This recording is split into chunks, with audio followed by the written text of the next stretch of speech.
Libertarian here. You know, this week the USA saw elections held in various states and cities, and it didn't go well for the left in general or socialists in particular. The first story I want to share with you about this phenomenon comes from Buffalo, New York.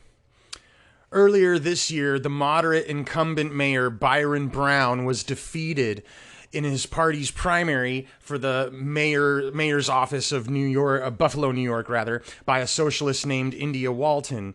People initially took this primary defeat as a wake-up call, and they were talking like it was signaling a huge shift leftwards in the voting populace.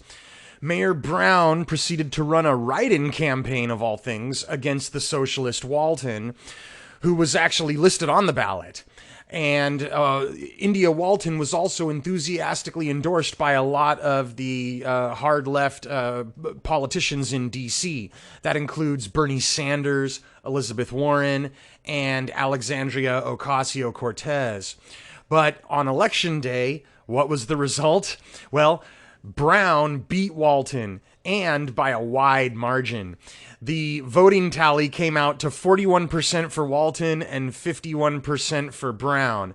Now, that's what you call a huge, huge blowout. So the socialist candidate just did not do well at all in Buffalo. Next up is the more well-known race for governor of Virginia. I'm sure you guys already heard this story. Now, look, I'm not a fan of either of these candidates, but I thought it was funny how Youngkin was able to win off of somewhat of a boogeyman fear that he had installed in the people regarding McAuliffe, right? So McAuliffe made a huge gaffe in September when he said that parents shouldn't control what their kids learn. It was very paternalistic. It was a very nanny state move. It really rubbed the voters the wrong way.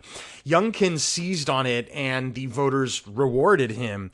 Now, Youngkin also managed to tie McAuliffe to critical race theory, which might not have been a fair thing to do since CRT isn't supposedly taught in any of the Virginia public schools. But regardless, popular opinion opposes CRT, and the mere perception of McAuliffe being pro-CRT caused the voters to side with Youngkin. Regardless of whether CRT is being taught anywhere or not, it is certainly true that the woke mob, the socialists, and the anti-school choice crowd are all supporters of CRT as a concept. They are, but that crowd is in the extreme minority, and they continue to be in the minority despite all of the noise they make, despite all the presence that they have on social media. Now, popular opinion, if anything, has proven this election cycle that it opposes overbearing government control of kids and the education system.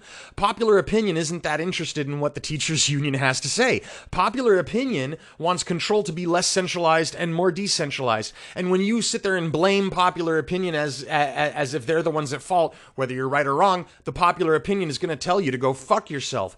And when you have a system that is that is organized and elects leaders by popular opinion, then you better be careful not to piss off the popular opinion, right?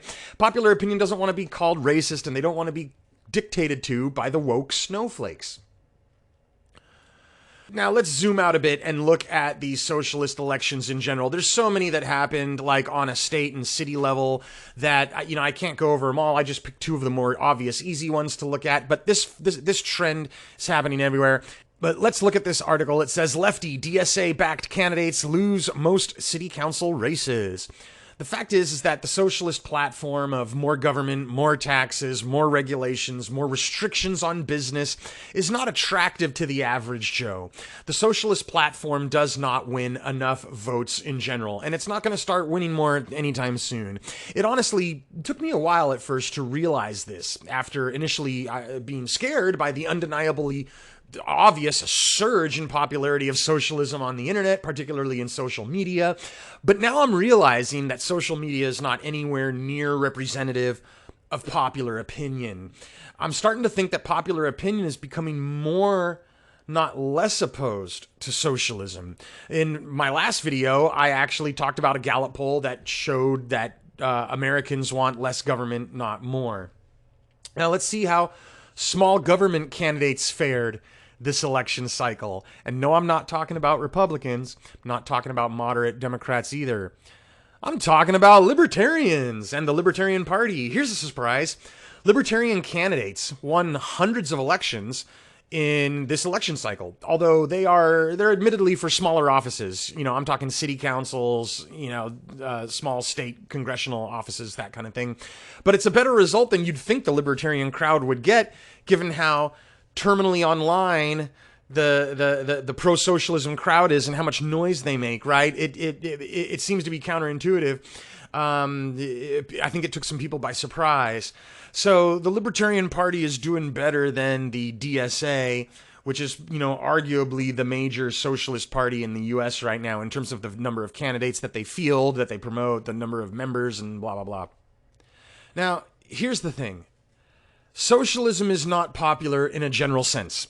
It is only popular among a small minority of the population, the terminally online young adults who have too much time on their hands.